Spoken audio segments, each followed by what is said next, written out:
రాత్రి నువ్వు చేసిన పని నాకేం నచ్చలేదసలా. అలా తాగేసి మత్తులో ఇంటికి రావడమేంట్రా? నిన్న పరిస్థితిలో చూసి సింధు పిల్లలు ఎంత బాధపడ్డారో తెలుసా? సింధు అయితే రాత్రంతా నిద్రపోకుండా నీ పక్కనే కూర్చొని ఏడ్చిందిరా. నిర్దోషిగా కేసు నుంచి నిన్ను బయటికి తీసుకురావాలని సింధు ఎంతో ప్రయత్నం చేస్తుంటే తనకు సహకరించాల్సింది పోయి తాగేసోస్తావా? నన్ను క్షమించమ్మా, ఇంకెప్పుడు ఇలా జరగదు. ఇంకోసారి నువ్వు తాగినట్టు తెలిస్తే నేను అస్సలు ఊరుకోను. డబ్బు దొరుకుతుందనే కాన్ఫిడెన్స్తో జడ్జి గారు అపాయింట్మెంట్ తీసుకున్నాను. ఆ ప్లాన్ ఫెయిల్ అయ్యేసరికి ఆ ఫ్రస్ట్రేషన్లో ఉండి తాగేశానమ్మా. సమస్యలు అసలు నన్ను ప్రశాంతంగా ఉండనివ్వడం లేదమ్మా. అందుకని తాగేస్తావా? నీ భార్య పిల్లలకిచ్చిన మాట కూడా మర్చిపోతావా? సమస్య లేని మనిషి అంటూ ఎవరు ఉండర్రా. ప్రతి ఒక్కరికి ఏదో ఒక సమస్య ఉంటూనే ఉంటుంది. తాగితేనే సమస్యలు పరిష్కారం అవుతాయి అనుకుంటే ప్రతి ఇంట్లో తాగుబోతులే ఉంటారా? తప్పైందమ్మా, మళ్ళీ మందు జోలికి వెళ్ళను. నన్ను క్షమించమ్మా. నీ సమస్యలన్నీ తీరిపోయి నీ భార్య పిల్లలతో నువ్వు సంతోషంగా ఉండటమేరా నాకు కావలసింది. సర్లే, కాఫీ తాగి త్వరగా ఫ్రెష్ అయ్యిరా. అందరం కలిసి టిఫిన్ చేద్దాం. సరే.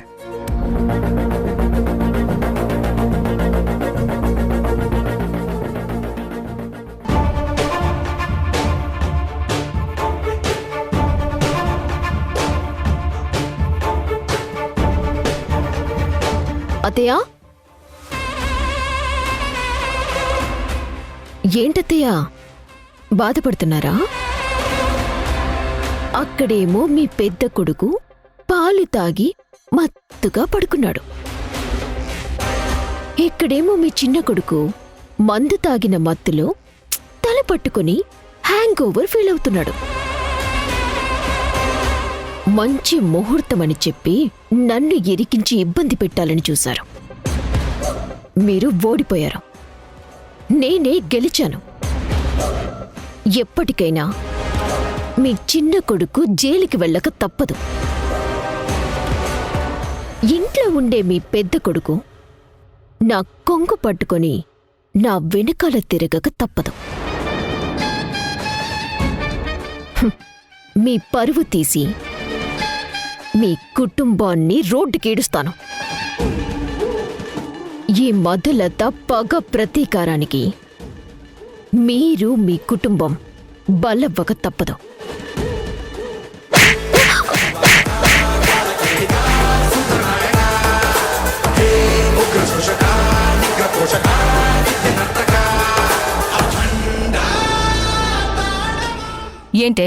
ఏంటే ఎక్కువ వాగుతున్నావు?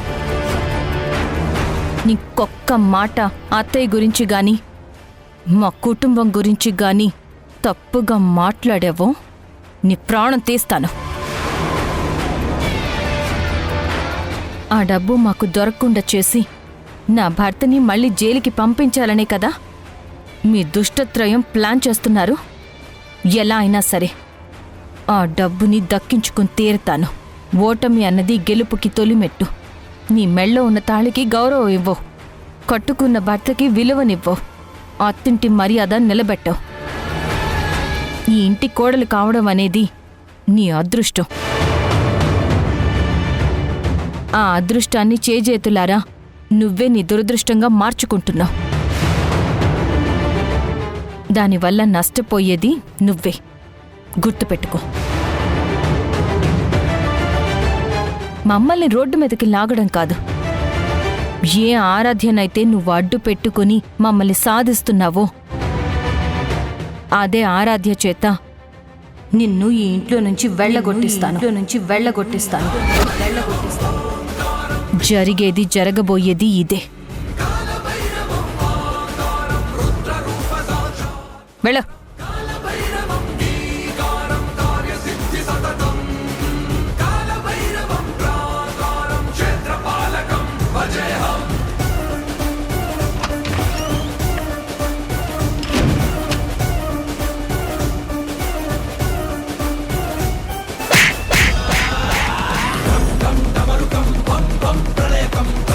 ఆ డబ్బుని దక్కించుకుని తీరుతాను.